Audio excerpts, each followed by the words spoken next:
यहां तक तो ठीक है, कोई झगड़ा नहीं है। पानी लेने जाओ और दुकान पे बोलो भैया पानी दे दो, वो कहे वाटर है, हाँ दे दो, कोई बात नहीं, एक ही बात है, कोई झगड़ा नहीं। आग कोई फायर कह देगा, कोई अग्नि कह देगा, कोई आग कह देगा, कोई झगड़ा नहीं। हवा कोई वायु कह देगा, कोई कह देगा, कोई दिक्कत नहीं। दिक्कत कहां आ गई? जब भगवान के नाम बना दिए गए। अरब देश में उसका नाम रख दिया अल्लाह, हिंदुस्तान में रख दिया परमेश्वर, परमात्मा में रख दिया यहोवा, सिखों में रख दिया सत श्री अकाल। अलग अलग धर्मों में अलग अलग नामों को रख दिया गया। उन्हीं नामों की वजह से सारे अलग अलग हो गए। अब इन नामों को रखने से भी कोई दिक्कत नहीं है, किसी न किसी नाम से तो याद करेंगे ना भगवान को। दिक्कत कब आ गई? जब इन नाम के पीछे झगड़ा होने लग गया। अल्लाह वाले कहते हैं कि अल्लाह बड़ा है, राम वाले कहते हैं राम बड़ा है, यहोवा वाले कहते हैं यहोवा सबका राजा है, सिख कहते हैं वाहिगुरु सबका बाप है। अब यहां पे तनातनी हो गई। तो इसी नामों को किसने रखा? इंसान ने रखा। और इंसान की बनाई हुई चीजों को क्या कहते हैं? कृत्रिम। एक असली तालाब है और एक इंसान ने बनाया है। असली तालाब को कोई कृत्रिम तालाब नहीं कहेगा, इंसान के बने को कहेंगे कृत्रिम है। इंसान की बनाई हर चीज कृत्रिम है, और जो इंसान ने नहीं बनाया वो प्राकृतिक है। प्राकृतिक तो एक है सत्य जो प्राकृतिक है, और एक है असत्य जो मैन मेड है, इंसानों के द्वारा बनाया गया है। तो एक है सतनाम जिसको किसी ने बनाया नहीं, जो अपने आप से है, और एक है असतनाम जिसको इंसानों ने बनाया है भाषाओं के द्वारा, अक्षरों के द्वारा। किसी ने हिंदी के नाम बना दिए, किसी ने उर्दू के, किसी ने अंग्रेजी के नाम बना दिए, किसी ने फारसी के, किसी ने कैसे नाम बना दिए, किसी ने कैसे। इसी में दिक्कत हो गई। और जितने भी गुरु बैठे हैं ये सब इन्हीं भाषाओं के आधार पर नाम देते हैं। हिंदुस्तानी गुरु हिंदुस्तानी चेला तो हिंदी में नाम लेके बैठा है, अरबी गुरु अरबी चेला अरब देश के भाषा के नाम लेके बैठा है, अंग्रेजी गुरु अंग्रेजी चेला अंग्रेजी में नाम लेके बैठा है, जापानी गुरु जापानी चेला जापानी के नाम जप रहा है, चाइनीज गुरु चाइनीज चेला चाइना के नाम जप रहा है। यानी जितने भी गुरु अपने चेलों को इन अक्षरों के, इन भाषाओं के नाम दे रहे हैं, ये सब नाम नकली हैं, नकली। इससे मुक्ति नहीं होने वाली कि तुम हिंदी के नाम जप रही हो, तुम पंजाबी के नाम जप रही हो, तुम अरबी के नाम जप रही हो, इससे मुक्ति नहीं होगी। मुक्ति किससे होगी? अनाम से। यानी परमात्मा का कोई नाम नहीं है, अनाम। परमात्मा का नाम बोलने में नहीं आता, अबोल। परमात्मा का नाम कहने में नहीं आता, अक्कह है। परमात्मा का नाम अक्षरों में नहीं आता, निह अक्षर। परमात्मा का नाम इन तत्वों में नहीं आता, निह तत्व। जब ये वाला नाम तुम्हें मिल जाएगा तब समझना कि अब तुम्हें मुक्ति मिलेगी, इसके अलावा मुक्ति नहीं मिल सकती। हाँ, नाम जप के तुम जपी तपी सन्यासी तो हो जाओगे। आज देखो जपियों के मंदिर है, बड़ा बड़ा लिखा हुआ। बाबा जी कौन है? ब्रह्मलीन स्वामी 1008। क्या किया उसने सारी उम्र? माला फेरी है, 1008 माला सिद्ध कर दी, बन गए 1008 सिद्ध बाबा। 108 माला सिद्ध कर दी, बन गई 108 सिद्ध बाबा जी। इससे क्या होगा? कुछ नहीं होने वाला। कबीर साहब ने क्या बोला? माला फेरत जुग भया, मिटाना मन का फेर, कर का मन का फेंक के, मन का फेर। माला तो कर में फिरे, जीव फिरे मुख माही, मनवा दसहु दिसी फिरे, ये तो सिमरन नहीं, ये सिमरन है ही नहीं। जो बाबा तुम्हें माला फेरने को दे दे उसको पता ही नहीं है सिमरन होता क्या है। वो केवल नाम जपवा सकता है तोते की तरह। तोते को तुम नाम रटवा दो, बोलो मिट्ठू राम, तोता पूरा दिन बोलता रहेगा राम राम राम राम राम राम। तो क्या तोते की मुक्ति हो जाएगी? तोता भी मुक्त हो जाएगा? कभी नहीं। मुक्ति इंसान की हो सकती है, तोते की नहीं हो सकती। 84 लाख में केवल इंसान जन्म एक ऐसा जन्म है जिसमें मुक्ति पद प्राप्त हो सकता है, 1,84,00,000 में नहीं। तो क्यों मिलेगी मुक्ति इंसान को जबकि नाम तो तोता भी जप सकता है? कारण क्या है? कारण यह है कि इंसान को नाम नहीं जपना है बल्कि अपने स्वरूप को याद करना है। सिमरन यानी याद करना। सिमरन कौन सी भाषा का नाम है? पंजाबी भाषा का। सिमरन कहां से आया? कौन सी भाषा से? संस्कृत भाषा से। सिमरन किससे बना है?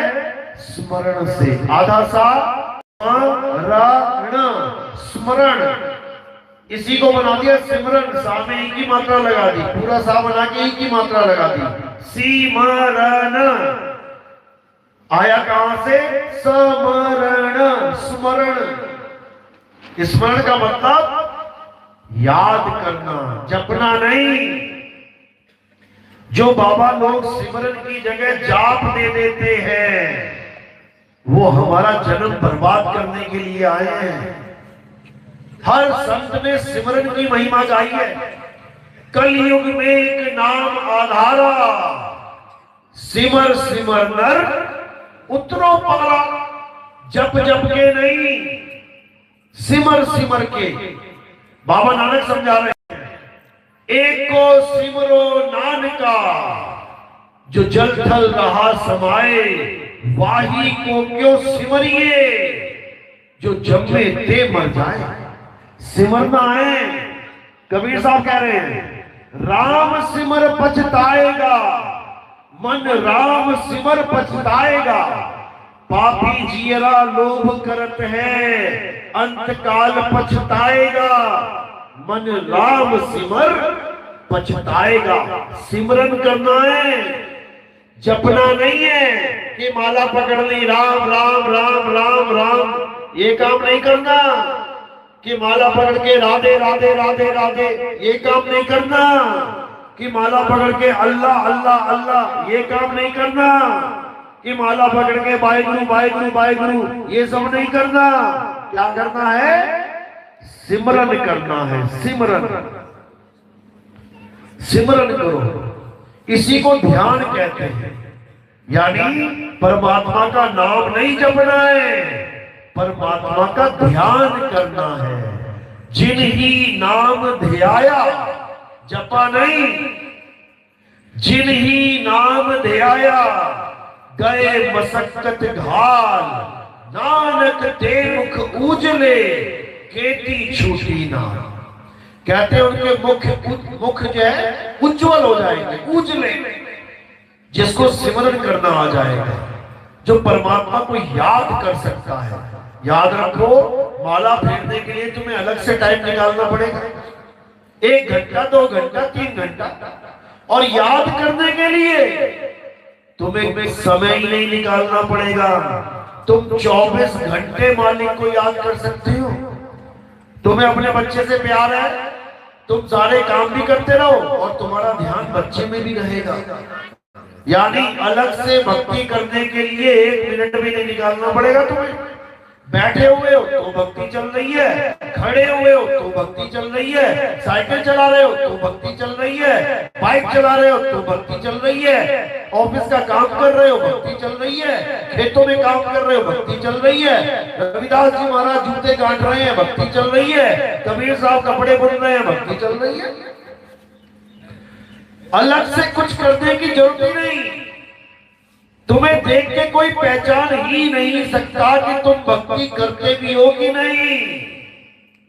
इसी को बोला नाम उठत, नाम बैठत, नाम आठों झाम रे। ये आठों पैर की भक्ति है। ये वो नहीं है कि 2 घंटा बैठ के कानों में उंगलियां डाल ली आधा घंटा के लिए। ये वो वाला काम नहीं है कि आगे बंद करके बगले की तरह बैठे हुए। बगला बोला है आंखें बंद करने वालों को, गुरबाणी में बोला है। क्या कह रहे हैं? कहा भयो 2 लोचन, लोचन यानी कहा भयो 2 लोचन मूंद के बैठ रहे हो, बक ध्यान लगायो। बक यानी बगला। कहते जो लोग दोनों आंखें बंद करके बैठ जाते हैं, ऊपर चादर भी लपेट ले बैठ गए, उसके बाद दुनिया देखे मैं बैठा हुआ हूं, मैं भक्ति कर रहा हूं। कह रहे बगुला भक्ति है ये, बगुला। ये बगुला है ये, वो भी एक टांग पे खड़ा रहता है। लोग कहेंगे अरे पानी में एक टांग पे खड़ा है, बड़ा तपस्वी है ये तो बड़ा तपस्वी है, तपस्या कर रहा है। उसके बाद जैसी मछली आई गप करके खा गया। बस यही समझा रहे हैं। कहा भयो 2 लोचन मूंद के, यानी जैसे तुम्हारे जीवन में ऐसा गुरु आ गया जो तुम्हें कहे कि बेटा आंख बंद करके भक्ति करनी है, समझ जाना बगुला आ गया बगुला तुम्हें बगुला बनाने। और कबीर साहब क्या कहते हैं? आंख न मूंदो, कान न रूंधो, तनिक कष्ट मत धारो, और खुले नयन पहचानो हंस हंस सुंदर रूप निहारो। ये वाला रूप नहीं, मेरे बाबा जी ये है, मेरे बाबा जी दीवारों पे टंगे हुए बाबा जी लोगों, खूंटी पे टांग रखे बाबा जी। क्या बाबा जी खूंटी पे टंग जाते हैं क्या? बाबा जी वो नहीं है जो तुमने टांगे हुए हैं, वो एक शरीर की फोटो है, 5 तत्वों का शरीर है। तो किसकी फोटो है वो? 5 तत्वों की फोटो है वो। लेकिन तुम्हें दिख नहीं रहे हो उसमें 5 तत्व। अभी दिखा देते। इस काया में 5 तत्व विराजमान है। आकाश, वायु, अग्नि, धरती और जल। इन्हीं 5 से ये काया बनी है। अब इस काया की अगर कोई फोटो खींच के लेके जाता है तो किसकी फोटो लेके खींच के? इन्हीं 5 तत्वों की। ये 5 तत्व पैदा हुए नाश हो जाएंगे। ये शरीर मां के गर्भ से निकला, जिंदा जिंदा, ताजा ताजा, बासी होके धरती में समा जाएगा। 5 तत्व आए, 5 तत्व चले गए। तो गुरुजी कहां गए? गुरुजी कौन है? 5 तत्व आए, 5 तत्व में समा गए। गुरुजी कौन है? ये 5 तत्व गुरुजी नहीं है, ये शरीर गुरुजी नहीं है। गुरुजी कौन है? गुरुजी आत्मा है, आत्मा। अब आत्मा की फोटो खींच के लाओ पहले। जब तुम आत्मा की फोटो खींच के ले आओ तब समझ जाना कि हाँ अब गुरुजी की फोटो तुम्हारे पास है। नहीं तो ये शरीरों की फोटो लेके गुरुजी मत करते रहना। तो 5 तत्वों को गुरुजी मान बैठे हो। और ये प्रकृति का नियम है कि जिसका तुम ध्यान करोगे उसी का रूप हो जाओगे। जड़ भरत नाम का एक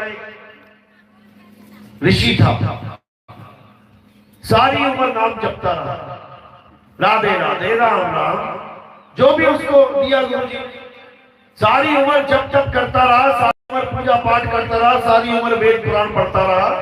बूढ़ा हो गया। जब बूढ़ा हो गया तो उसके आश्रम में हिरण का बच्चा आ गया। जब हिरण का बच्चा आया तो उसको बड़ा अच्छा लगा। उसने क्या किया? पाल लिया। हिरण के बच्चे को पाल लिया। अच्छा किया बुरा किया? अच्छा किया। क्यों? जंगल में पता नहीं कौन उसको खा जाए, छोटा सा बच्चा है, पाल लेते हैं, बच जाएगा। अच्छा किया। उसको खिलाए पिलाए, खूब प्यार करे। प्यार करना, खिलाना पिलाना अच्छा है कि बुरा है? अच्छा है, अच्छा काम कर रहा है। इतना प्यार किया कि हर समय उसकी याद आने लग गई, ध्यान रखने लग गया, कहां पे है, कहां पे है, कहां पे है, उसकी रखवाली करने लग गया। अच्छा कर रहा है कि बुरा कर रहा है? अच्छा कर रहा है, जीव पे दया कर रहा है। एक दिन बैठे बैठे बैठे भक्ति में मृत्यु आ गई, मौत आ गई। अब जैसे ही मौत आई, अब उसके ध्यान में आ गया वो हिरण का बच्चा कि कहां है। अरे मैं उसको छोड़ के जा रहा हूं, कोई जानवर ना खा जाए, मैंने उसको बांधा हुआ है, उसका रास्ता कौन खोलेगा, ये तो बेचारा बंधा बंधा पड़ जाएगा। उसकी अच्छाई की चिंता कर रहे हैं, जान बचाने की चिंता कर रहे हैं। अच्छा कर रहे हैं कि बुरा कर रहे हैं? अच्छा कर रहे हैं। लेकिन उसका फल क्या मिला? उनको खुद हिरण की योनि में जाना पड़ गया। हिरण का बच्चा बन के आ गया वो ऋषि मुनि। सारी उम्र का नाम जाप, सारी उम्र का राम राम, सारी उम्र का ओम नमः भगवते वासुदेवाय, सारी उम्र का वेद पुराण गीता भागवत, ये धरे का धरा रह गया। और वो कहां चला गया? 84 में हिरण की योनि में चला गया। यानी भगवान का नाम सारी उम्र जो लिया था वो भी उसे नहीं रोक पाया हिरण की योनि में जाने से। कारण क्या है पता है? अंतमता सोगता, यानी जब तुम्हारा अंत में ध्यान रहेगा वही तुम्हारा वास हो जाएगा। इसी को साहिब ने जहां आशा तहां वासा होई, और बाटो रोक सके ना कोई। अंत में जहां तुम्हारा ध्यान होगा तुम वहीं चले जाओगे। किसी ने कुत्ता पाल लिया, बड़ा प्यारा लग रहा है उसको, खूब खिला रहा है पिला रहा है, अगला जन्म कुत्ते का तैयार है उसका। किसी ने भैंस पाल ली है, खूब खिला रही है पिला रही है, खूब प्यार कर रही है, सत्संग में भी बैठी सोच रही है अरे जल्दी सत्संग खत्म हो, मैं भैंस के पास जाऊं, दूध निकालना है, अगला जन्म भैंस का तैयार है उसका। कोई पीपल की पूजा कर रहा है, खूब पूजा पाठ कर रहा है पीपल का, अगला जन्म पीपल का तैयार है उसका। कोई सांपों को दूध पिला रहा है, खूब पूजा कर रहा है, अगला जन्म सांप का तैयार है उसका। समझ लो, जिसकी पूजा करोगे वैसा ही फल मिल जाएगा तुम्हें, याद रखना। तो इसलिए क्या हुआ, उसने गलत टाइम पे गलत चीज को याद कर लिया, यानी अंत समय में उसने हिरण के बच्चे को याद कर लिया, तो उसको हिरण के बच्चे का शरीर धारण करना पड़ गया। गलती क्या हुई? गलती ये हुई कि उसको कोई आत्मज्ञानी नहीं मिला। ये उसके जीवन की गलती थी, उसने कभी आत्मज्ञानी ढूंढा ही नहीं। अगर वो आत्मज्ञानी गुरु ढूंढ लेता तो पहली बात तो ये जब तक पूजा पाठ वैसे छुड़वा देता वो, और क्या दे देता? सिमरन दे देता, सिमरन।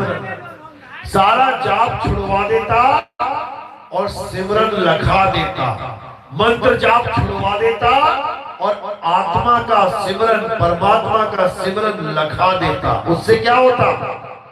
उससे 24 घंटे वो अपने परमात्मा को याद करता, अपने स्वरूप को याद करता। जब वो 24 घंटे आत्मा को याद करता, परमात्मा को याद करता, तो अंत समय में ध्यान कहां जाता? ऑटोमेटिकली चला जाता। कहां पे? आत्म स्वरूप में, परमात्मा स्वरूप में अपने आप जाएगा। क्योंकि जब 24 घंटे याद कर रहे हो तो वहीं जाएगा ध्यान जहां पे 24 घंटे ध्यान है। जो कपड़े बेचते हैं पूरा दिन ध्यान कहां होता है? कपड़ा बेचने में। सपने भी वैसे ही आते हैं रात में। जो पेट्रोल भरते हैं पूरा दिन, उनको सपने भी वैसे ही आते हैं। जो कार चलाते हैं पूरा दिन, वो सपने में भी गाड़ी घुमा रहे होते हैं। समझो, जो सुना रहे हैं, सोने का काम करते हैं, वो सपने में भी सोना ही बेच रहे हैं। जो किसान है पूरा दिन खेतों में रहते हैं, सपने में भी खेती आते हैं। तो कहने का मतलब, जहां आशा तहां वासा। जो तुम्हारा ध्यान दिन में रहेगा वही रात में तुम्हारे सपना बन के आ जाएगा। इसी प्रकार जो सारी उम्र करोगे वही अंत में प्राप्त होगा। और अगर तुमने एक बार आत्मा का ध्यान कर लिया, अगर तुमने एक बार आत्म स्वरूप को जान लिया, तो 24 घंटे तुम्हारा ध्यान वही रहेगा। और जब 24 घंटे रहेगा तो तुम आत्मा ही हो जाओगे। आत्मा का ध्यान करने पे तुम क्या हो जाओगे? आत्मा ही हो जाओगे। जैसे हिरण का ध्यान करने पे वो क्या हो गया? हिरण हो गया। कुत्ते का ध्यान करने पे क्या हो जाएंगे? कुत्ता हो जाएंगे। शेर का ध्यान करने पे क्या हो जाएंगे? शेर हो जाएंगे। इसी प्रकार आत्मा का ध्यान करने पे हम आत्मा हो जाएंगे। और अगर एक बार आत्मा हो गए, उसके बाद ये जन्म मरण खेल खत्म हो जाएगा। कैसे? जब तुम आत्मा ही हो गए, अब कब मरोगे? आत्मा कब मरती है? 10 साल बाद, 100 साल बाद, 1000 लाख करोड़ अरब खरब? कभी नहीं, कभी नहीं। ये समय खत्म हो जाएगा, ये सारे युग खत्म हो जाएंगे, लेकिन तुम खत्म नहीं होगे। इसको कहते हैं मुक्ति पद, इसको कहते हैं परम पद। तब तुम्हें कौन सा पद मिल जाएगा? अभी कौन से पद में विराजमान हो? जीव पद में। अभी तुम जीव बने बैठे हो, बंधन में हो। और जब परम पद मिल जाएगा तो तुम पीव हो जाओगे, पीव अवस्था को प्राप्त कर लोगे। इसी को बोला साहेब ने, बहुबंधन में बांधिया एक बेचारा जीव, और केवल छूटे आपने जो न छुड़ाए पीव। यानी अब क्या करना है? अब जीव से पीव होने की तैयारी करनी है। यही गरीबदास जी समझा रहे हैं। क्या कह रहे हैं? अरे कोटि तो ब्रह्मा भय और कोटि भय ईश, साहिब तेरी बंदगी से ये जीव हुए जगदीश। यानी ये जीव जहां से आया है, ये वहीं समा जाएगा।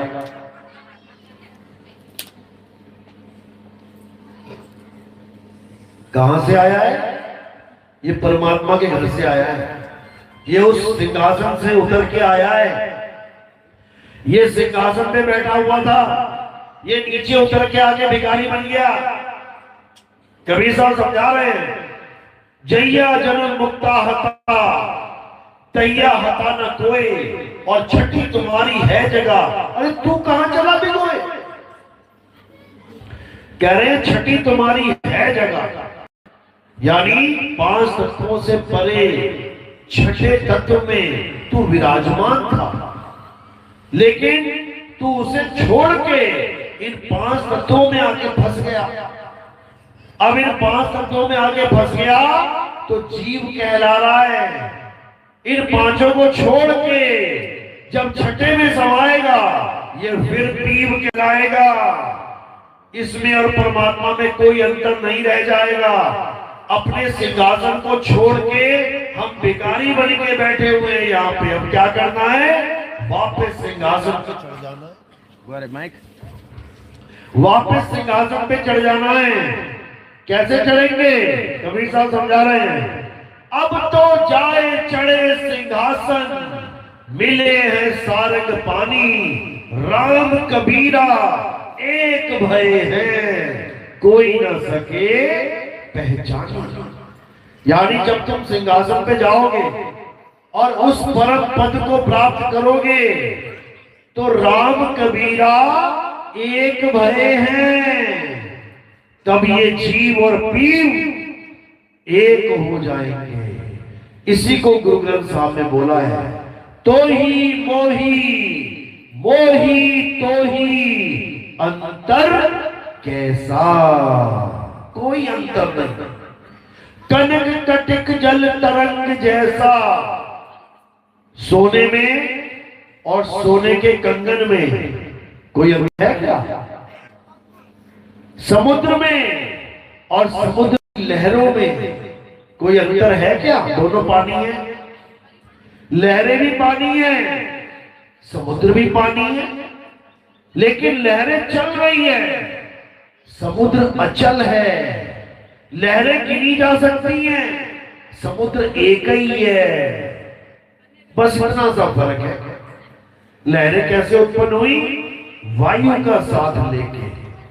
इसी प्रकार पीव और जीव में क्या फर्क है? पीव अचल है और जीव चलायमान है। जीव आता और जाता है, पीव आता जाता नहीं। इसी को कबीर साहब ने कहा, आवे न जावे जन्मे नहीं मरे, सो निज पीव हमारा। वो हमारा पीव है। उसी को गरीबदास जी ने समझाया कि जो तुम्हें विहंगम चाल से पीव तक पहुंचने का रास्ता बता दे, उस अचल आत्मा तक यानी परम आत्मा तक पहुंचने का रास्ता बता दे, वही सतगुरु है। तो कह रहे हैं सतगुरु के लक्षण कहूं अचल। अचल यानी जो चलता नहीं है, समुद्र नहीं चलता, वही का वही है, लहरें चलती हैं। यानी अचल यानी परमात्मा का भेद बताने वाला। तो कह रहे सतगुरु के लक्षण कहूं अचल विहंगम चाल, हम अमरापुर ले गए ज्ञान शब्द सिर घाल। कहते शब्द रूपी गुरु मेरे सिर पे रख के ले गए मुझे वो सतलोक, और यहां लोग मंत्र दे के कहते हैं सतलोक ले जाएंगे, नहीं जा सकते। ये मंत्रों के जाल से निकल जाओ। साहिब समझा रहे हैं तंत्र मंत्र सब झूठ है, इनमें न भर में कोई, सार शब्द जाने बिना कागा हंस ना होए। कौन से शब्द को जानना है? सार शब्द को जानना है।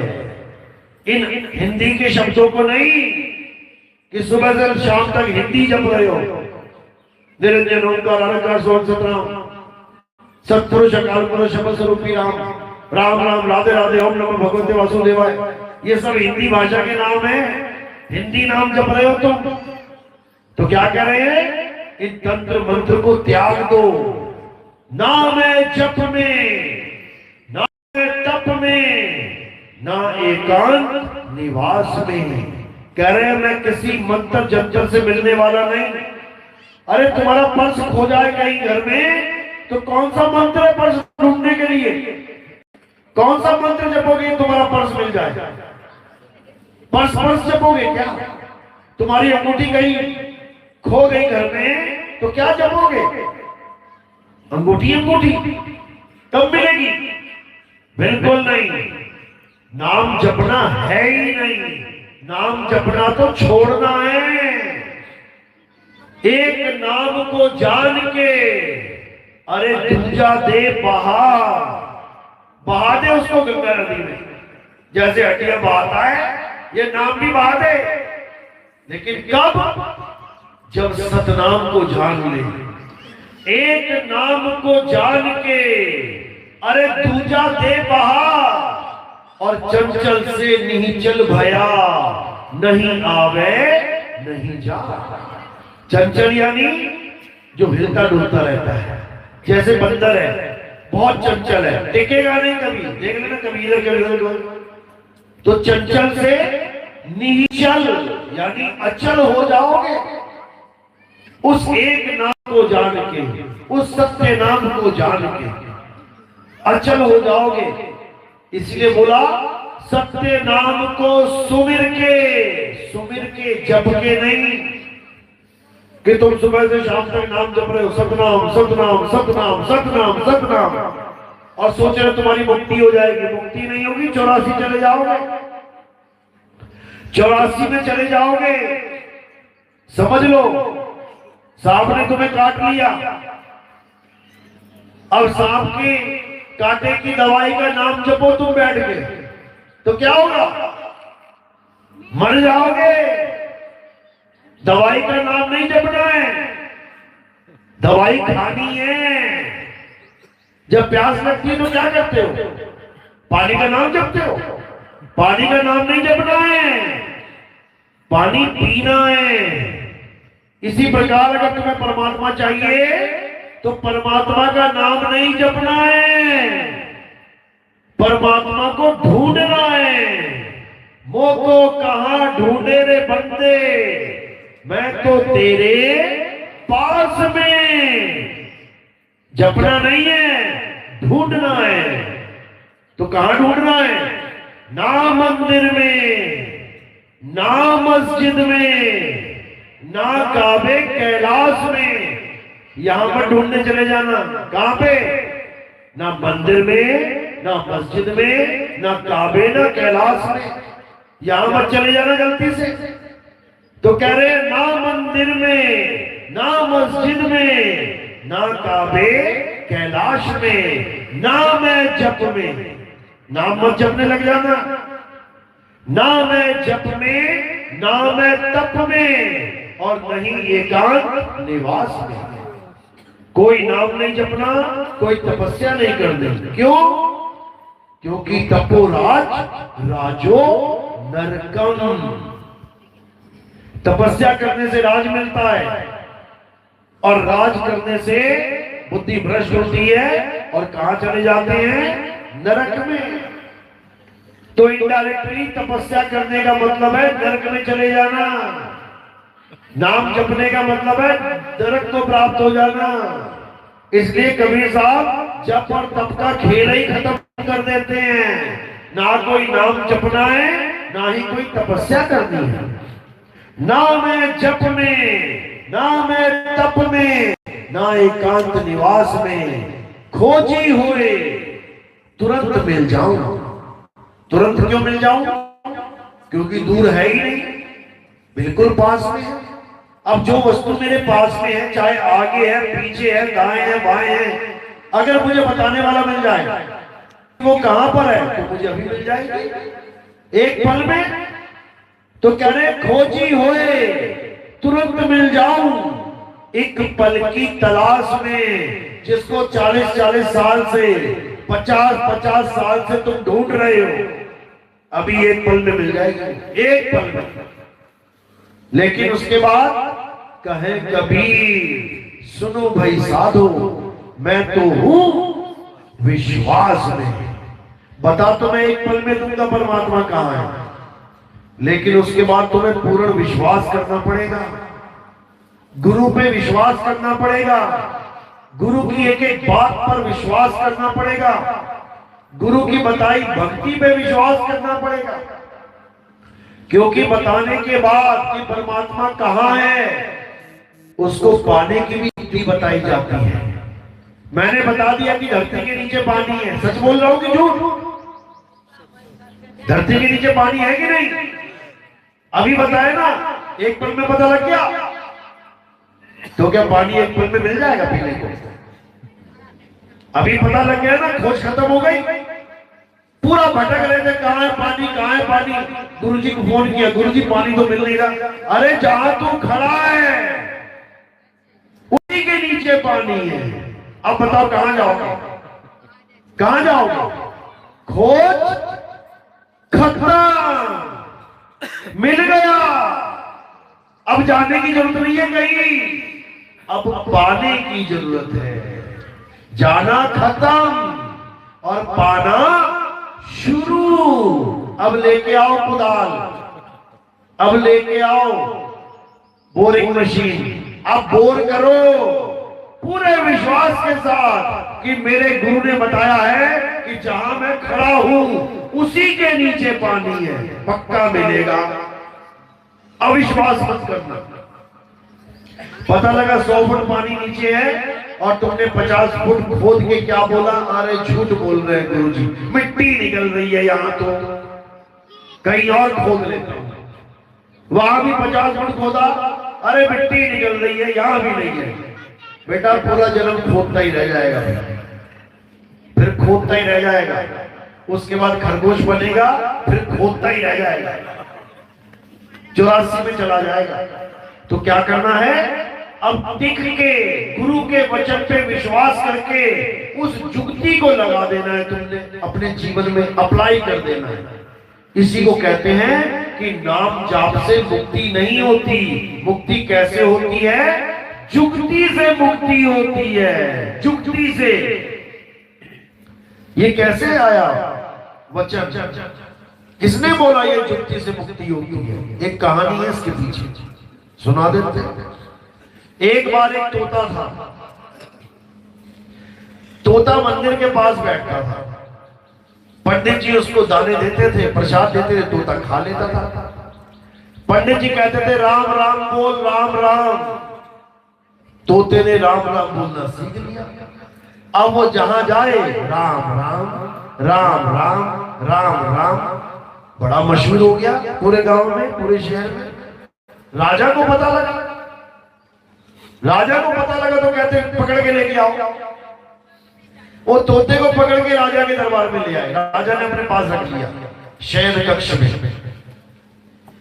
अब तोता रोज बोल रहा है राम राम राम राम राम राम। राजा खुश, जैसे आजकल भगवान के नाम जाप का एक छोटा सा वो आता है, लगा दिया, वो बस यही चलता रहेगा राधे राधे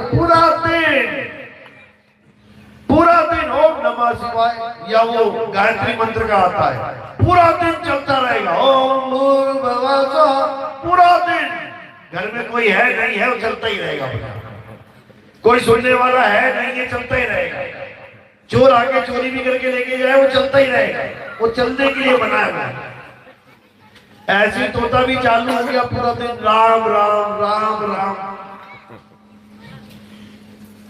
तो एक दिन पंडित जी आए और राजा को बोला कि राम नाम सत्य है, राम नाम सत्य है।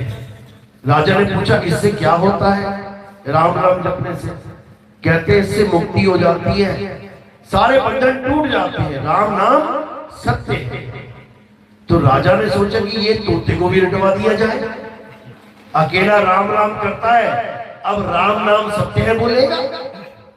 अब जब राजा ने कहा तोते के पास जाके कि बोल बेटा मिट्टू राम नाम सत्य है, तो तोता क्या बोला?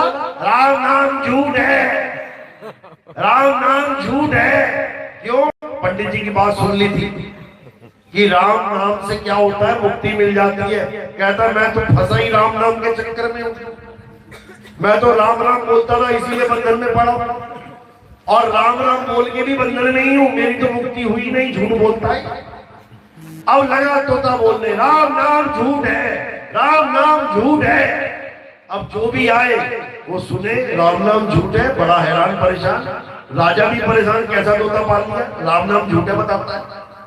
तो एक गुरु का चेला आया जब राम उसके पास, तो तोते ने जब बोला कि राम नाम झूठ है, तो चेले ने कहा नहीं राम नाम झूठ तो नहीं हो सकता, जरूर इसके पीछे कोई चक्कर है, अपने गुरुजी से जाके पूछूंगा। अब गुरुजी के पास चला गया वो चेला, गुरुजी को कहता है गुरुजी एक तोता मिला मुझे, कहता है राम नाम झूठ है, राम नाम झूठ है। गुरुजी कहते हैं बिल्कुल सही बोल रहा हूं, राम नाम झूठा ही है, क्योंकि उसे मुक्ति चाहिए और राम नाम से मुक्ति नहीं होगी, जुक्ति से मुक्ति होगी। तो फिर वो बोला कि मैं क्या करूं जाके? कहते चेले बस एक जुक्ति बता दे उसको जाके, तोते को। कहता कौन सी जुक्ति? कहता जैसे वहां जाना, तोते के सामने खड़े होके दोनों हाथ दोनों पैर ऐसे करके गिर जाना और जीभ निकाल लेना। वो कहता ये कैसी जुक्ति है? कहते वो बहुत समझदार है, समझ जाएगा, तू नहीं समझेगा वो समझ जाएगा, क्योंकि उसको पता है वो फंसा क्यों है वहां पर। अब जब जाता है वो तोते के पास, तो क्या करता है, हाथ पैर ढीले छोड़ के गर्दन पटक के और जीभ निकाल लेता है। तोता समझ जाता है अच्छा ये जुक्ति है। तो क्या होता है जब राजा उसके पास आता है तो तोता जोर से बोलता है राम, और टेढ़ा हो जाता है, जीभ निकाल लेता है। अब राजा देखता है कि भाई ये तोता तो गया, अब क्या करता है, तोते को उठा के बाहर रख देता है, ये तो मर गया, अब तो गड्ढा खोदेंगे दबा देंगे उसको। तो जैसे ही राजा उसको रखता है, इतने में तोता फुर्र हो जाता है और क्या बोलता है कि राम नाम अब सत्य है। अब सत्य है कब? जब उसको जुक्ति मिल गई। ये राम नाम सत्य नहीं है बोलने वाला, इसलिए नाम जाप नहीं करना है, गुरु से जुक्ति प्राप्त करना है। जुक्ति से मुक्ति होती है, और जुक्ति क्या है?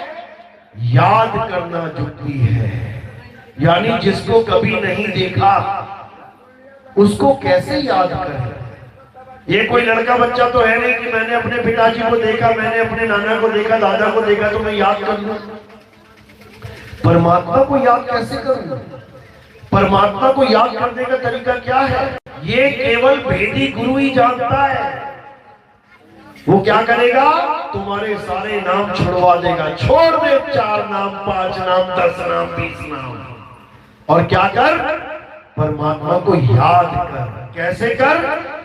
जब नाम दीक्षा होती है तब समझाया जाता है कि परमात्मा को याद कैसे करना है। कैसे करना है? उदाहरण के तौर पे जैसे पनिहारिन अपने मटके को सिर पे रखती है और 24 घंटा चल रही है, 24 घंटे में खा रही है, पी रही है, बातें कर रही है, लड़ रही है, झगड़ रही है, हंसी कर रही है, मजाक कर रही है, लेकिन ध्यान कहां पर है? मटके पे। यानी ध्यान यानी स्मरण किसका चल रहा है? मटके का 24 घंटा। इसी प्रकार बिना कोई नाम जपे जैसे वो मटके को याद कर रही है, ऐसे ही भेदी गुरु परमात्मा को याद करना सिखा देते हैं। उससे जीव की मुक्ति होती है, जीव बंधन को तोड़ देता है और सदा सदा के लिए मुक्त हो जाता है। इसी को भेदी गुरु कहते हैं, जपी तपी सन्यासी नहीं। माला फेरने वाले को, नाम जपने वाले को क्या कहते हैं? जपी। जप करोगे तो क्या बन जाओगे? जपी। इन गुरुआ लोगों ने तुम्हें क्या बना दिया? जपी। तपस्या करोगे तो क्या बन जाओगे? तपी। घर बार छोड़ दोगे, जंगल में चले जाओगे तो क्या बन जाओगे? सन्यासी। तो हमने क्या नहीं बनना है? जपी तपी सन्यासी नहीं बनना है। तो क्या बनना है? क्या बनना है? आत्मज्ञानी। आत्मज्ञानी बनना है। जल में मीन प्यासी, मोहे देखते आवे हासी, आत्म ज्ञान बिना नर भटके, कभी काबा कभी काशी। कौन से ज्ञान के बिना? मंत्र ज्ञान बिना। कि मेरे गुरुजी ने 5 मंत्र दिए हैं, मेरे गुरु ने 10 मंत्र दिए हैं, मेरे गुरु ने 1,00,000 मंत्र दिए। अरे कोटि नाम संसार में, करोड़ों मंत्र भी दे दे कोई गुरु, तासे मुक्ति ना होए। गुप्त नाम सतपुरुष का। गुप्त नाम है वो प्रगट नाम नहीं है कि तुमने बोल के प्रकट कर दिया उसको। राम, अल्लाह, वाहिगुरु, गॉड, ये सब प्रगट नाम है और वो गुप्त नाम है। गुप्त नाम सतपुरुष का, बूझे बिरला कोई। वो एक नाम है मालिक का और वो अनाम है। नाम अनाम अनंत रहत है, दूजा तत्व न कोई। और कहे कबीर सुनो भाई साधो, भटक मरो मत कोई। ये वो नाम है जो अनाम है। बाबा जय गुरुदेव ने 1980 में जो बोला, क्या बोला? कि परमात्मा का नाम अनाम है, परमात्मा का नाम अकह है, परमात्मा का नाम नी अक्षर है। उसको जानने से मुक्ति होगी। वो ये 5, 7, 10 नाम नहीं है। तो उन्होंने क्या बोला कि अभी जो तुम 5 नामों से पार हो रहे हो, ये बिल्कुल झूठ बोला उन्होंने। बोलना पड़ा मजबूरी में। कारण क्या था? कारण ये था कि अगर उस कह देते कि 5 नामों से मुक्ति नहीं होगी तो बाकी चेले क्या करते? भाग जाते सारे और दूसरे पंथों में चले जाते। कोई मांस खाने वाला पंथ, कोई हुक्का पीने वाला पंथ, कोई कुछ करने वाला पंथ, कोई बलियां देने वाला पंथ। तो उन्होंने क्या कहा? ठीक है, 5 नाम से मुक्ति नहीं होगी, मुझे झूठ बोलना पड़ रहा है, कोई बात नहीं। अगर किसी के भले के लिए झूठ बोला जाए तो वो क्या झूठ है? याद है ना, एक पंडित जी आ रहे थे नहा के गंगा नदी से। एक गाय भागती हुई गई झाड़ियों की तरफ, पीछे पीछे एक कसाई भाग रहा था। पंडित जी से पूछा, पंडित जी गाय किधर गई? पंडित जी पड़ गए दुविधा में, अब क्या करें? अब गंगा स्नान करके आ रहा हूं, झूठ बोल नहीं सकता, और झूठ सच बोल दिया तो ये गाय को मार देगा। तो पंडित जी ने क्या किया? बोला कुछ नहीं, इशारा कर दिया, उंगली का इशारा कर दिया, हाथ का इशारा कर दिया, कसाई गया, उसको मार दिया। तो अगले जन्म में पंडित जी को जो जन्म मिला उसमें उनका हाथ काट दिया गया। जब उनका हाथ कटा तब उन्होंने भगवान से अरदास किया कि मैंने ऐसा क्या पाप किया भाई जो मेरा हाथ कट गया। तब ये कहानी दोहराई गई, उनको बताया गया कि तूने पिछले जन्म में इस हाथ की वजह से, जुबान नहीं, तूने झूठ नहीं बोला, लेकिन इस हाथ की वजह से तूने एक गाय की हत्या करवा दी। तो यानी अगर वो जुबान से भी कह देता कि गाय इधर गई है तो वो झूठ भी हजारों सत्य से बड़ा हो जाता। नहीं होता क्या? गाय की जान बचा ली, हजारों सत्य से भी बड़ा वो एक झूठ हो जाता जिससे गाय की जान बच जाती। तो इसी प्रकार बाबा जय गुरुदेव ने झूठ बोला था कि 5 नाम से तुम्हारी अब तो मुक्ति हो रही है, क्योंकि अगर आज 5 नाम से मुक्ति हो रही है तो क्या कल को मुक्ति होना बंद हो जाएगी? क्या ऐसा हो सकता है कि आज तो इस नाम से मुक्ति हो रही है लेकिन कल को इस नाम से मुक्ति नहीं होगी? क्या ऐसा हो सकता है? नहीं हो सकता। लेकिन उनका कहना बिल्कुल जायज था। हम ठहराते उसको जायज, हम ठहराते उसको जायज। क्यों? क्योंकि वो एक झूठ लाखों लोगों की जीवन को तार देगा, लाखों लोगों के जीव की मुक्ति का कारण बन जाएगा वो एक झूठ कि आओ 5 नाम से मुक्ति प्राप्त कर लो। नहीं होगी मुक्ति। कबीर साहब समझा रहे हैं 5 नाम और 5 मुद्रा सोई निश्चय जाना, अरे तिसके आगे पुरुष पुरातन तिसकी खबर न जाना।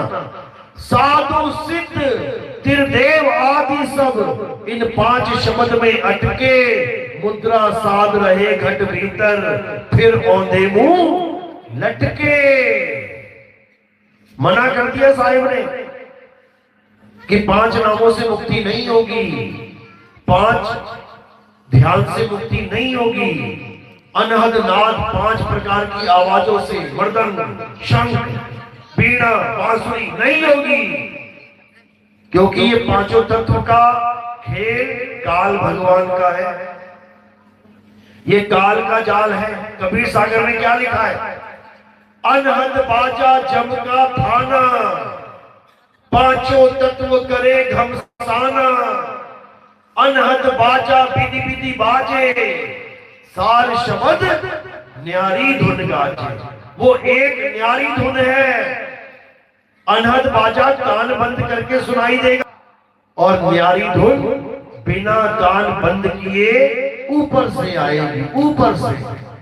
इसी का बाबा जय गुरुदेव ने क्या किया था कि आने वाला महात्मा जिसे ऊपर से आवाज आएगी फिर वो इसी नाम को कहेंगे। यही है वो सतनाम, अकह नाम, अनाम, निअक्षर नाम, अबोल नाम। फिर वो इसी नाम को कहेंगे। उसके बाद किसी की भी इन 5 नाम से या जय गुरुदेव नाम से मुक्ति नहीं होगी, नहीं होगी। ये मैं नहीं बोल रहा हूं, ये पत्रिका पढ़ो। शाकाहारी सदाचारी बाबा जय गुरुदेव की पत्रिका पढ़ो। 1980 में इस गाया का जन्म तो 80 में हुआ भी नहीं था। ये जो शरीर सामने बैठा है ये 1980 में तो पैदा भी नहीं हुआ था। जब बाबा जी ये बात बोल के जा चुके हैं तब की बात है ये कि भाई इन 5 नामों से, जय गुरुदेव नाम से अब जो मुक्ति हो रही है ये फिर नहीं होगी। क्यों नहीं होगी? क्योंकि सबको बता दिया जाएगा कि 5 नाम से मुक्ति होने वाली नहीं है, नहीं होगी। अभी किसी को पता नहीं लग रहा है तो हो रही है, तब भी नहीं हो रही थी।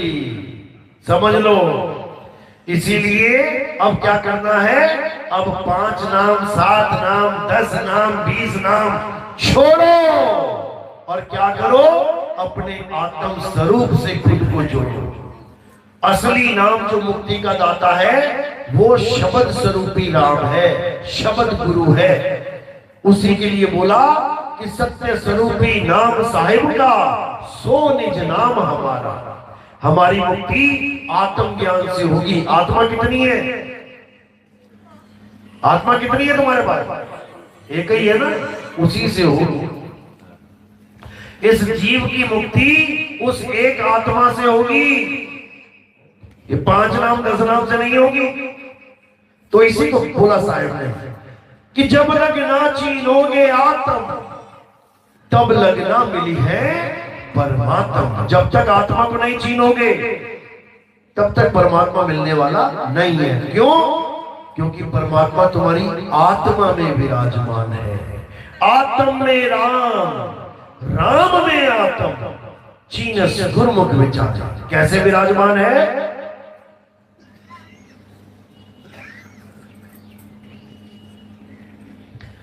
कह रहे जीव तिल माही तेल है। अगर तेल को ढूंढने जाए तो कहां जाएगा? अरे तिल में ही तेल है, कहीं नहीं जाएगा। जहां तिल है वहीं तेल है। ज्यों तिल माही तेल है, ज्यों चकमक में आग, तेरा साईं तुझ में है, जाग सके तो जाग। यानी अब तुम्हें कहीं जाने की जरूरत नहीं है। ठीक है, बचपन से हम मंदिरों में, मस्जिदों में, गुरुद्वारों में, चर्च में गए हैं, बहुत अच्छी बात है, बुराई इसमें भी नहीं है। मंदिर जा रहे हैं, अच्छी बात है, भगवान भगवान कर रहे हैं, मूर्ति पूज रहे हैं, अच्छी बात है। शुरुआत ऐसे ही होती है। छोटा सा बच्चा आंगनबाड़ी में ही जाता है, छोटा सा बच्चा नर्सरी 1, 2, 5वीं में ही जाता है। लेकिन डॉक्टर बनने के लिए आंगनबाड़ी जाना पड़ेगा क्या? या 1, 2, 5वीं डॉक्टर बनेगा? डॉक्टर बनने के लिए उसे बड़े बड़े हॉस्पिटलों में जो पढ़ाई करवा रहे हैं वहां जाना पड़ेगा, एम्स में जाना पड़ेगा, पीजीआई में जाना पड़ेगा डॉक्टर बनने के लिए। इसी प्रकार भक्ति की शुरुआत करने के लिए मंदिर बुरा नहीं है, बहुत अच्छा है। जाओ, पूजा पाठ करो, भगवान की मूर्ति को नहलाओ धुलाओ, भोग लगाओ, अच्छी बात है। तुम खाना खाते हो तो भगवान को भी खिला दो। वो बात अलग है कि तुम गप से खा जाओगे, भगवान नहीं खा पाएगा, मुंह पे लगा रह जाएगा लड्डू। तुम छोड़ोगे नहीं, एक दाना भी मुंह पे लगा, और वो खा नहीं सकता है दाना मुंह पे लगा। बस फर्क इतना है, कोई बात नहीं। शुरुआत ऐसे ही होती है। छोटे छोटे बच्चे आंगनबाड़ी में जाते हैं तो क्ले मिट्टी होती है, मिट्टी के सेब, मिट्टी के संतरे, मिट्टी का नाशपाती, मिट्टी का पपीता रखा होता है, बोलना पड़ता है केला है, सेब है। बच्चा बोल देता है मिट्टी को केला है, सेब है। अब बड़ा थोड़ी नहीं बोलेगा। तुम बड़े के पास लेके जाओगे मिट्टी का सेब, अब कहो 200 रुपए किलो है, कहेगा दिमाग खराब है तेरा, मिट्टी का सेब कोई 200 किलो का दे रहा है।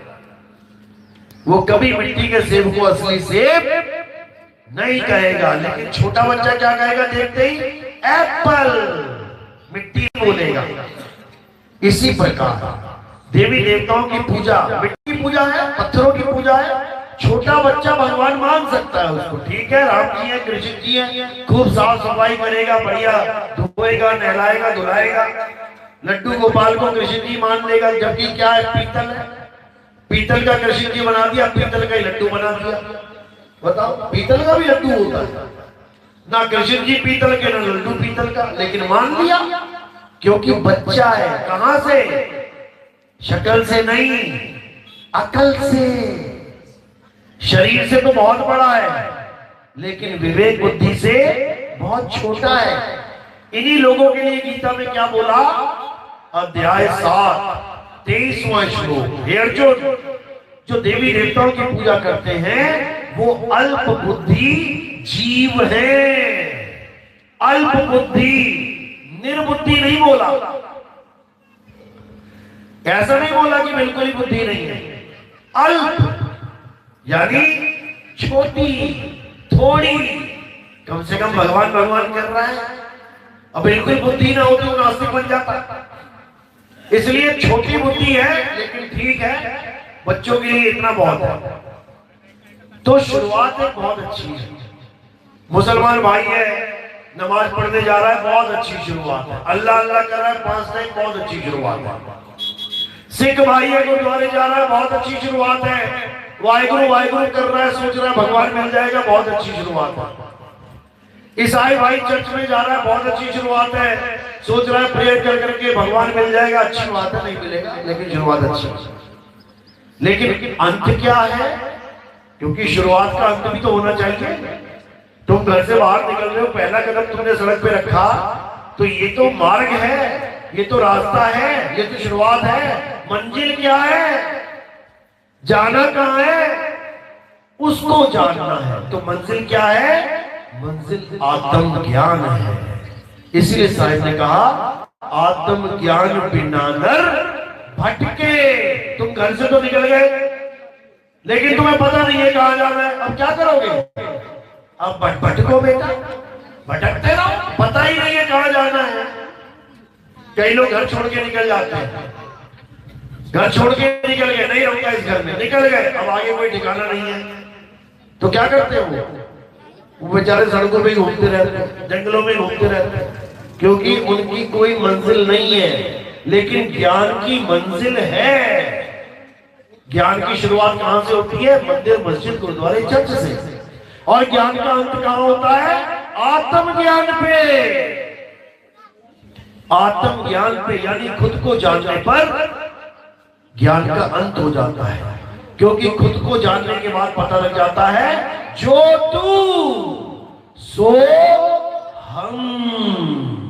उस अवस्था का ज्ञान हो जाता है जिसके बाद ये जीव पीव अवस्था को प्राप्त कर लेता है। उसका आना जाना खत्म हो जाता है, सदा सदा के लिए मुक्त हो जाता है। बोलिए परमपिता परमात्मा की सदा ही जय हो।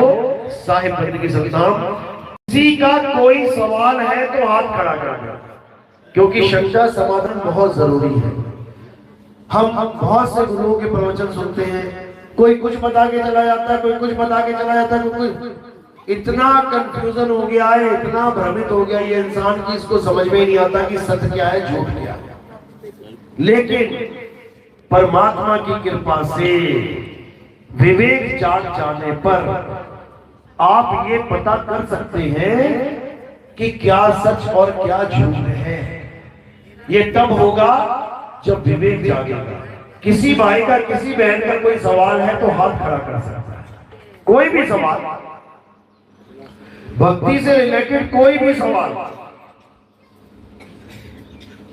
तुम्हें लगे कि हाँ ये सवाल पूछना चाहिए। बात तो मेरी समझ में आ रही है ना आपको? देखो दो ही चीजें हैं, एक आत्मा और एक आत्मा के अलावा सब कुछ। जो आत्मा के अलावा सब कुछ है वो नाशवान है। तुम कोई भी नाम ले लो, आत्मा को छोड़ के तुम कोई भी नाम ले लो, कुछ भी बोल दो जो तुम्हारे मन में है, बोलो। कुछ भी बोल दो, जो तुम्हें पता है बोल दो, कुछ भी। तुम कुछ भी बोलोगे वो नाशवान ही होगा। कुछ भी बोल दो, बोलो।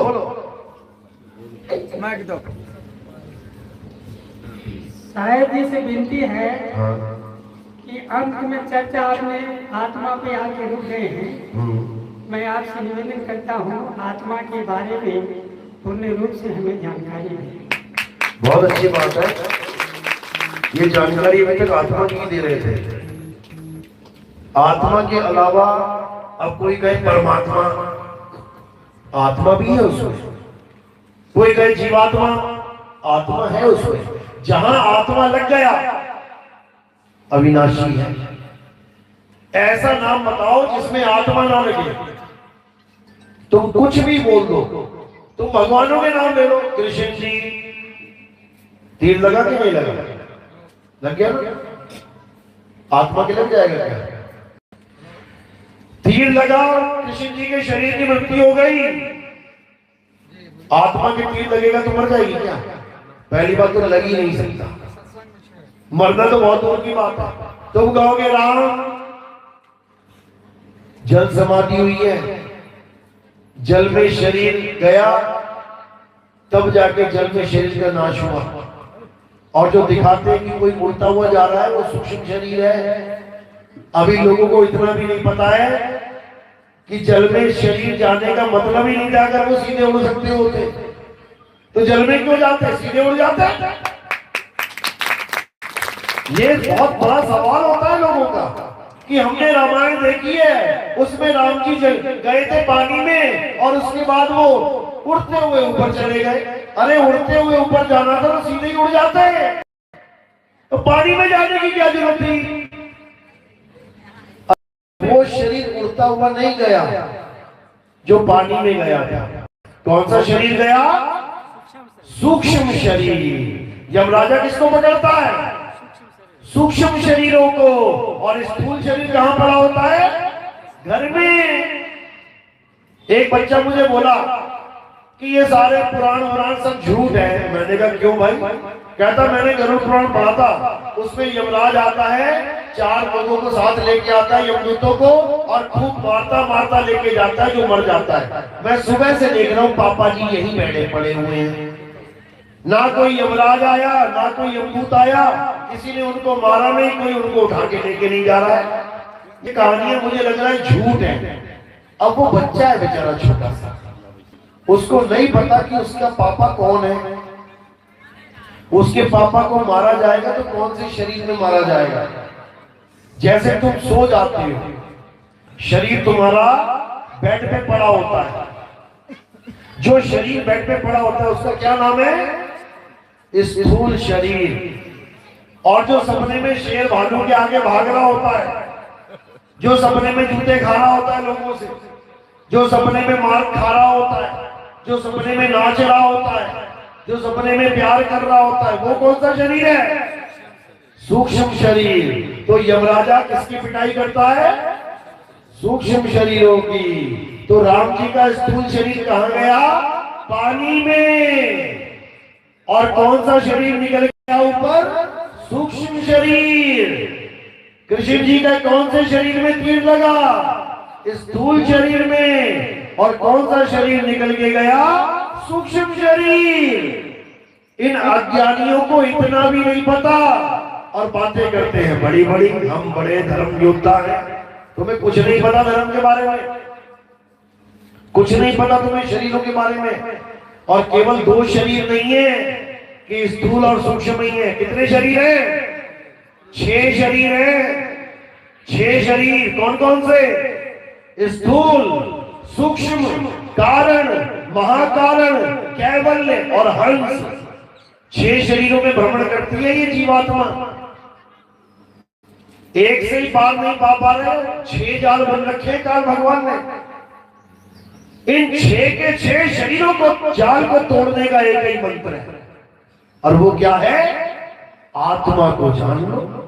किसी शरीर की जरूरत नहीं रहेगी, आत्मा को जान लो। सारे शरीरों से परे है आत्मा। इसलिए सत्य क्या है?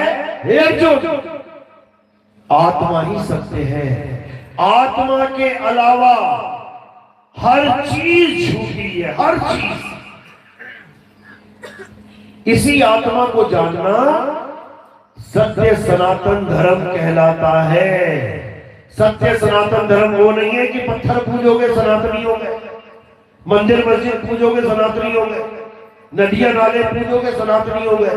आत्मा को पूजना है, आत्मा को जानना है। हे अर्जुन, अध्याय 3 17वां श्लोक।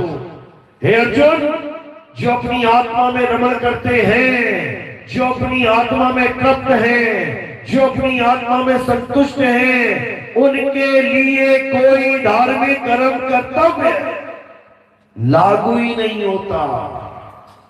उसे सारी उम्र किसी मंदिर में जाने की जरूरत नहीं, उसे सारी उम्र किसी मस्जिद में जाने की जरूरत नहीं, उसे सारी उम्र कोई पूजा पाठ करने की जरूरत नहीं। क्यों? क्योंकि उसे आत्म तत्व का ज्ञान हो गया है। हे अर्जुन, मेरे 4 प्रकार के भगत हैं। नंबर 1 पे आरती, नंबर 2 पे अधार्थी, नंबर 3 पे ज्ञानी।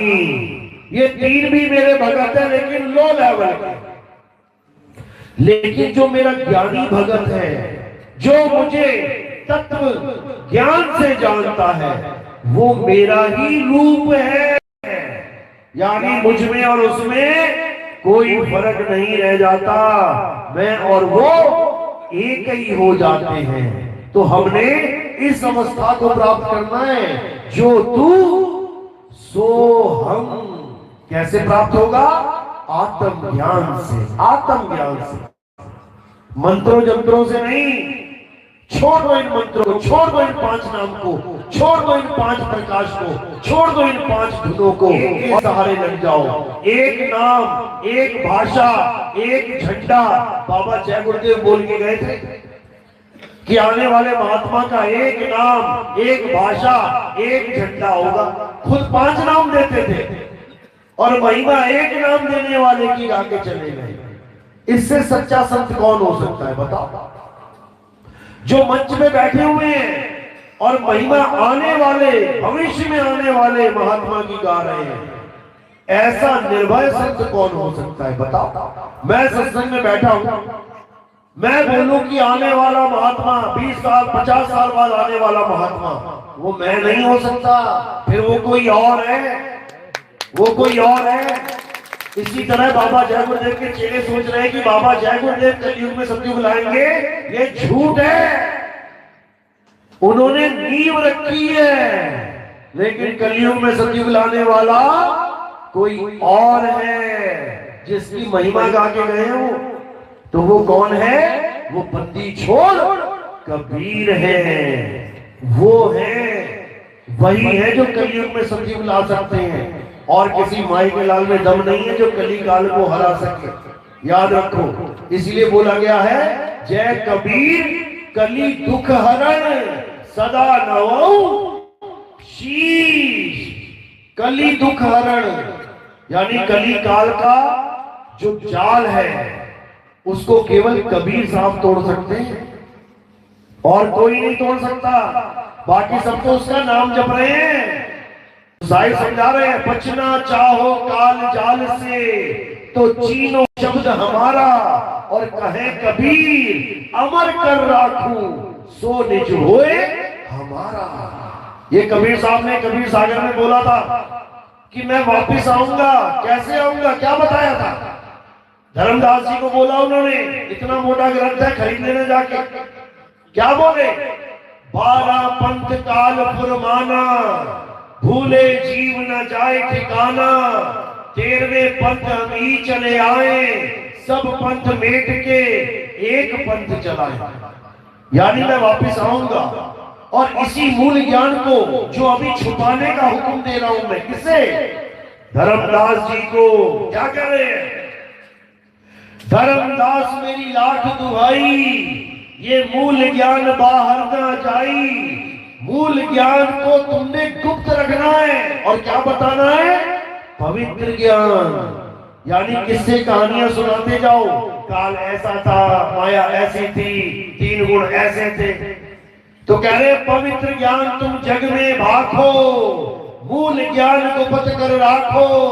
मूल ज्ञान बाहर जो पढ़ी, पिछली पीढ़ी हंस न तरही। मूल ज्ञान तब लग छुपाई, जब लग द्वादश पंथ ना मिट जाए। द्वादश पंथ कौन सा है? हंस मुनि का पंथ है। ये क्लियर नाम लिख रखा है कबीर सागर ने कि 12वें पंथ में एक हंस मुनि आएगा। हंस मुनि कौन है?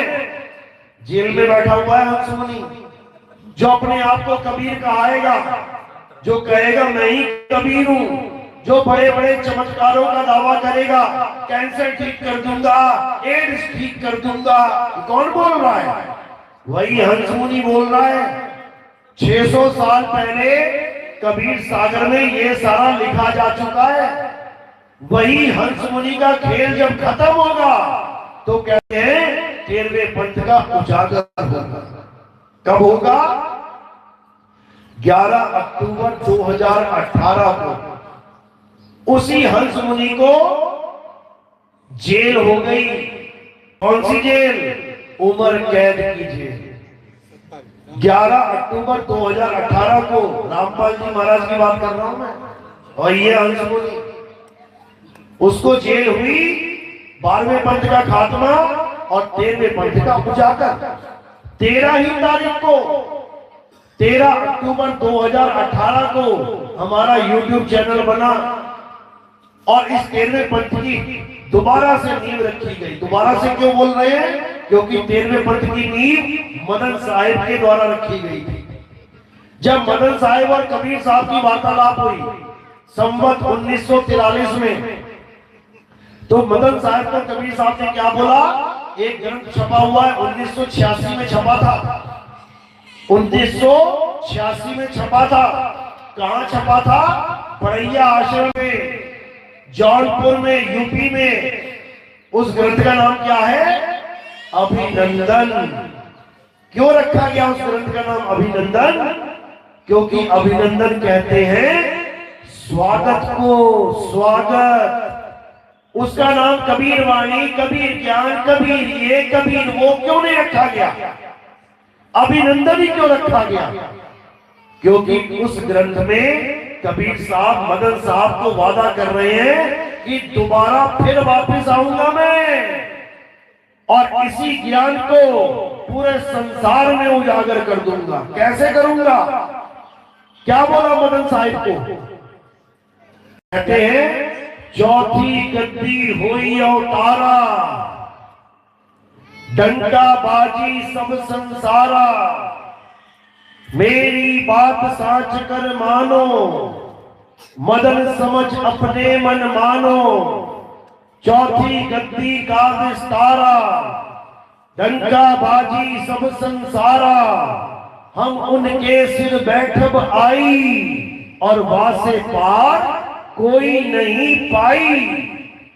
कहते अभी तो मैं तुम्हें जो ज्ञान दे रहा हूं इससे सबका कल्याण होगा, जिसको तुम नाम दीक्षा दोगे होगा, लेकिन इसका पंथ का उजियारा नहीं होगा। ये बड़े गुप्त रूप से चलेगा।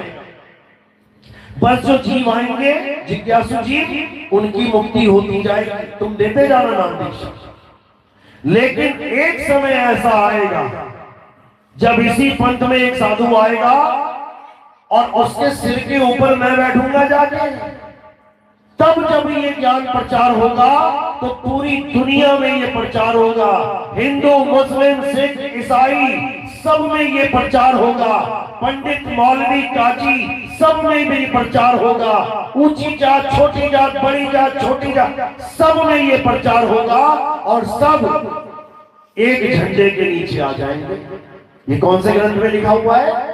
अभिनंदन ग्रंथ में। जिसको चाहिए हो वो मुझे संपर्क कर सकता है। मेरा नंबर है 9256111007। ये तब का लिखा गया है जब कबीर साहब और मदन साहब इन दोनों की मुलाकात हुई। कैसे मुलाकात हुई, क्यों हुई, ये आपको सत्संग में मिल जाएगा। आप YouTube चैनल पे सत्संग सुनिए, कहत कबीर सुनो बैसादो नितिन दास, या फिर नितिन दास के सत्संग, ये टाइप करेंगे आ जाएगा। पूरे विवेक के साथ सुनना है, बिना पक्षपात के सुनना है। ये नहीं सोचना है मेरा गुरुजी तो कोई और है, मैं इसके सत्संग क्यों सुनूं। बिल्कुल गलत। कबीर साहब समझा रहे हैं, सबका हुक्का लीजिए सांचा शब्द निहार और पक्षपात मत कीजिए, कहे कबीर विचार। कभी भी पक्षपात मत करना ज्ञान के मामले में। जहां पर भी ज्ञान सुनने को मिलता है सुनो, जो अच्छा लगे वो ले लो और जो सही ना लगे उसको छोड़ दो। किसी को बोला है आओ संतों मेला कीजिए, ये मेला लगा हुआ है। तुम्हारे पास जो ज्ञान है तुम रखो, तुम्हारा जो ज्ञान है तुम रखो, तुम्हारा जो ज्ञान है तुम रखो। जिसका ज्ञान सबसे ऊंचे लेवल का हो उस ज्ञान को अपना लो। किसका नुकसान होगा ऊंचे ज्ञान को अपना के? किसी का भी नहीं। ऊंचे ज्ञान को अपनाने से किसी का भी नुकसान नहीं होगा, सबका भला हो जाएगा। तो कह रहे आओ सब तो मेला कीजिए, खाली है तो भर भर लीजिए और भरे हैं तो छक छक पीजिए। इसीलिए हम अपने सिर के ऊपर फूल लगवाते हैं। कई लोग कहते हैं पैरों में क्यों नहीं लगवाते लोग जी? हमारे यहाँ सिर के ऊपर फूल रखे जाते हैं, बंदी छोड़ के चरणों में रखे जाते हैं, शब्द गुरु के चरणों में रखे जाते हैं, क्योंकि हमारे सिर के ऊपर सतगुरु देव के चरण हैं, वहां पे बंदगी करनी है। बोलिए परम पिता परमात्मा की सदा ही जय हो। साहिब भाई की सत्ता। अब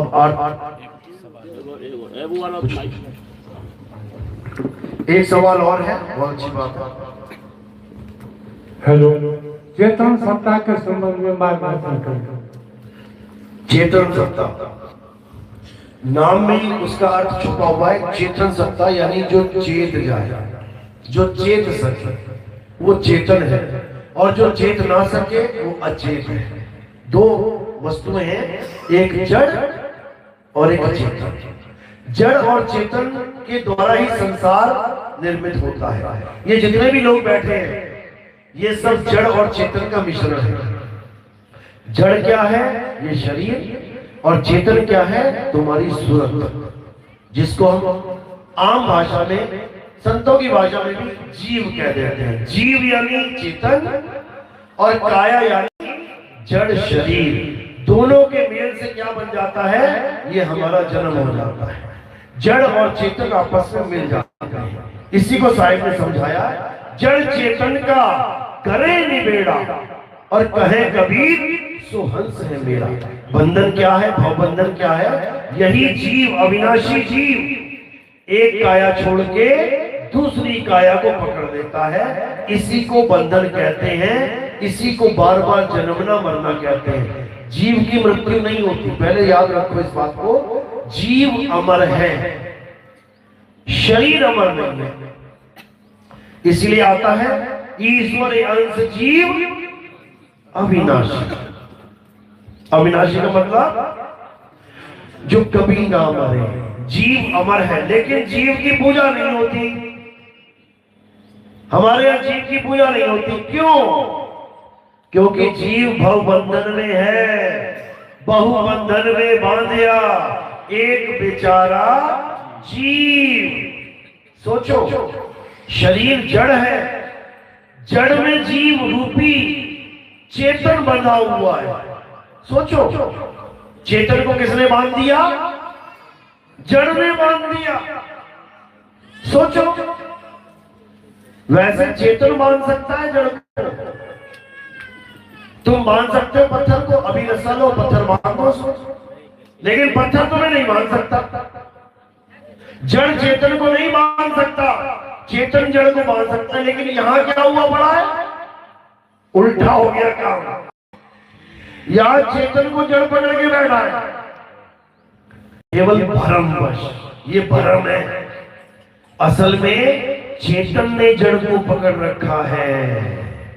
चेतन ने जड़ को पकड़ रखा है, यानी तुमने शरीर को पकड़ रखा है। तभी तो तुम्हारा शरीर छूटने पर क्या कहते हैं? पिताजी ने शरीर छोड़ दिया। यानी चेतन सत्ता ने शरीर को छोड़ दिया। तो किसने पकड़ा हुआ था? जिसने पकड़ा था वही तो छोड़ेगा। लेकिन समझ में नहीं आ रहा कि मैंने शरीर को पकड़ा है कि शरीर ने मुझे पकड़ा है। ये बिल्कुल ऐसे हो गया जैसे एक तोते ने नली को पकड़ दिया और उल्टा घूम गया। तोता पकड़ने वाले क्या करते हैं? नली होती है घूमने वाली, उसमें मिर्ची लटका देते हैं, नीचे खूब गड्ढा खोद के पानी भर देते हैं। तोता मिर्ची को देखता है, क्या बात है मिर्ची खाएंगे, और जैसे ही जाके मिर्ची को पकड़ता है तो वो घूम जाता है। अब तोता उल्टा लटक जाता है, कसके पकड़ लेता है उसको। अब वो सोचता है कि मुझे इस नली ने पकड़ लिया, जबकि पकड़ा उसने है। इसी को सामने वाणी बोला, कहते जैसे स्वर्ण कांच मंदिर में भरमते भूख मरे हो, और कहे कबीर नल्ली के सुगना तुम्हें कौन पकड़े हो। जैसे बंदर को पकड़ने वाले एक सुराही में दाने रख देते हैं चने के, बंदर जाता है सुराही में हाथ डालता है, चनों के दानों को पकड़ता है और फिर उसका हाथ फंस जाता है। अब वो सोचता है मेरा हाथ सुराही ने पकड़ लिया। बस इसी प्रकार ये जीव ये सोच के बैठा है कि मुझे शरीर ने पकड़ रखा है, यानी शरीर है तो मैं हूं और शरीर नहीं तो मैं नहीं, जबकि बिल्कुल उल्टा है। तुम हो तो शरीर है, तुम नहीं तो शरीर नहीं। बस इतना सा जानना। तो तुमने क्या कर लिया है? अपना घर इस नाशवान देह को बना लिया है। अब क्या करना है? इस नाशवान देह को छोड़ना है और अविनाशी उस परम चैतन्य सत्ता में समा जाना है। एक है चैतन्य सत्ता, एक है परम चैतन्य सत्ता, यानी जहां से ये चेतना आई है ये वही समा जाए, उसको परम कह देते हैं। जैसे जीवात्मा परम आत्मा, बस और कुछ नहीं करना है।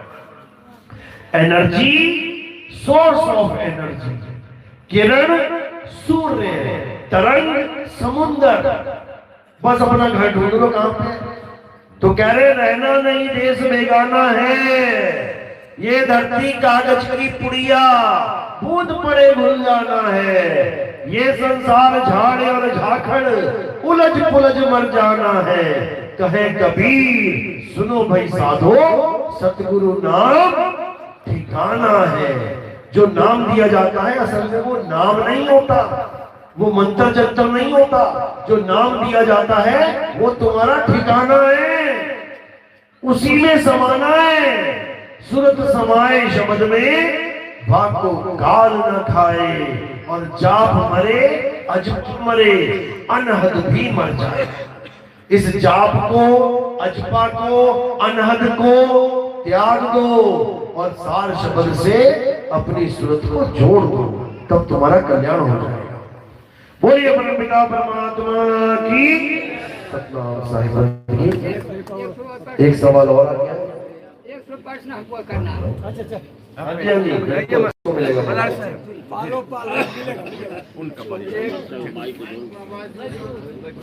हेलो, जब हंस गुरु रामपाल जी हैं तो जेल क्यों?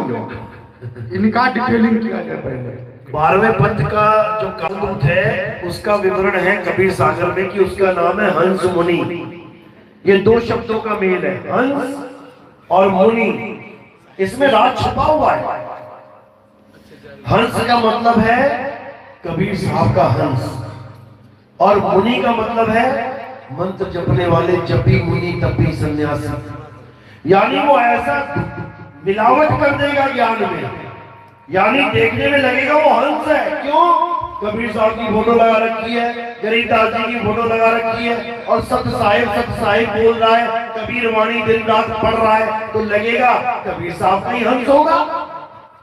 लेकिन जब नाम दीक्षा देगा तब क्या देगा?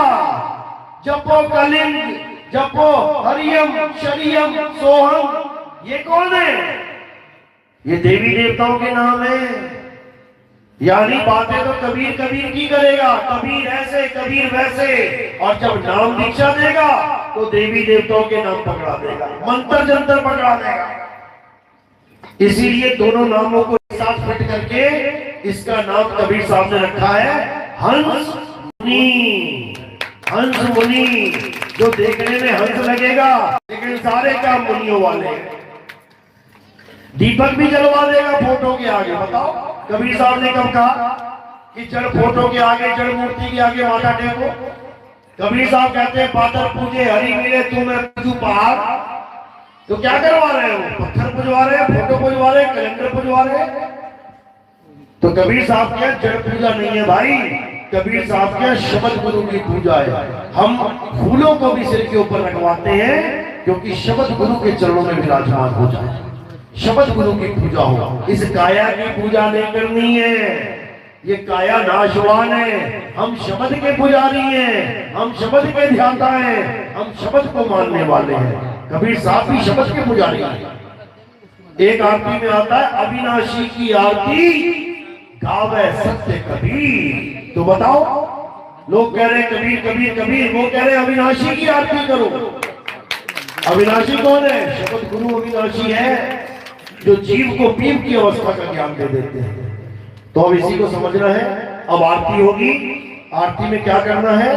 थोड़े से पीछे होके खड़े हो जाना है सबने, क्योंकि एकदम भीड़ आके नहीं आएगी। एक लाइन से आते जाएंगे और थोड़े से फूल उठा के मेरे सिर पे रखेंगे। मेरे सिर पे क्यों रखेंगे? क्योंकि पैर के अंगूठे से लेकर सिर की चोटी तक ये नाशवान देह है। नाशवान देह की आरती हमारे यहाँ नहीं होती, हमारे यहाँ अविनाशी चैतन्य आत्मा की आरती होती है। तो कैसे होगी? फूलों को मेरे सिर पे रखना है। तो ये काया से परे यानी आत्मदेव के चरणों में समर्पित हो जाते हैं। और कोई प्रचार प्रसार में सेवा देगा, कोई सत्संग में सेवा देगा, क्योंकि आपको पता है कि हमारा प्रचार प्रसार टीवी पे भी आता है। साधना टीवी और ईश्वर टीवी में आप सुबह सुबह देखोगे तो आपको बहुत सारे बाबा जी दिखाई देंगे। वो बाबा जी कहेंगे नाम जपो नाम जपो नाम जपो। वो बाबा जी नाम जाप का ढिंडोरा पीट के जाएंगे, इतने में मैं आ जाऊंगा और मैं क्या बोलूंगा? नाम छोड़ो नाम छोड़ो नाम छोड़ो। जैसे ही कोई परमात्मा का विवेकी हंस मेरी बात को सुनेगा, वैसे ही वो मुझसे कांटेक्ट करने की कोशिश करेगा कि आखिर ये कहना क्या चाहते हैं। नीचे मैंने नंबर भी दे रखा है, मेरे 2 नंबर वहीं पे मिल जाएंगे आपको टीवी में। हजारों फोन आते हैं, कोई America, Germany, Canada, Japan, France, पता नहीं किस किस देश से फोन आते हैं। क्यों? क्योंकि ये टीवी चैनल सारे विश्व में चलता है, सारे विश्व में। यानी जहां अभी मैं नहीं जा पा रहा हूं, वहां पर भी मेरी आवाज पहुंच रही है। वैसे तो मैंने 195 देशों में भ्रमण करना है और हर देश में जाके मालिक के जीवों को जगाना है, ये तो मेरा प्रण है ही है। लेकिन अभी मैं नहीं भी जा पा रहा हूं, तब भी मेरी